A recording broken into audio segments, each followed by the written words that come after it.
जोहार के सनाम को तेहना वीडियो रे बन नेला गेल गोटांग कुकली सावते ओना रना लनई को आर नवा वीडियो नेल काते कुसी बन बुझो खान मिटंग लाइक तबन पे आर जहां को नवा चैनल रे नवा बन हेज एकना चैनल सब्सक्राइब काते ओना सुरना घंटा बटन जोटा तबन पे मा तबे तेहना वीडियो बन एतहब लगे तेहना पहिलो कुकली आदिवासी सावता सेचेद लाकचार सेमेलेद दो तीस को बेरेद अकादा आदिवासी सावता सेचेद लाकचार सेमेलेद दो तीस को बेरेद अकादा लनई आदिवासी सावता सेचेद लाकचार सेमेलेद दो 1964 साल रेको बेरेद अकादा। दोसार कुकली साधु रामचंद मुर्मुआ सिरिज चिकी रेना ᱧᱩᱛᱩᱢ दो चेद कना।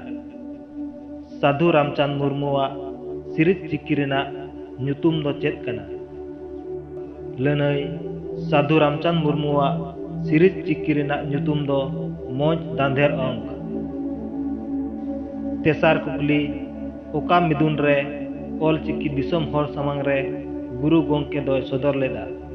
ओका मिदुन रे ऑल चिकी दिसम हर समांग रे गुरु गोंके दो सदर लेदा। लनई बेट कुंद्री डाही रे हुईलेन मिदुन रे गुरु गोंके दो दिसम हर समांग रे ऑल चिकी सदर लेदा।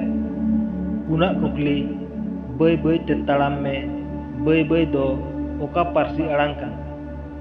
बई बई ते ताड़ाम में बई बई दो ओका पारसी अड़ांग कना। लनई बई बई दो तोनोड़ पारसी अड़ांग कना। मोया कुकली बोंगा जिल सोड़े दो चेद तेबो घंटाया। बोंगा जिल सोड़े दो चेद तेबोन घंटाया। लनई बोंगा जिल सोड़े दो सरी सार्जम रेना घंटा कड़े तेबोन घंटाया। तुरुया कुकली बोंगा बुरु को दो ओका दिन को नापाया। बोंगा बुरु को दो ओका दिन को नापाया। लनई बोंगा बुरु को दो बाले महा जारुम महा आर सिंगे बाहा को नापाया।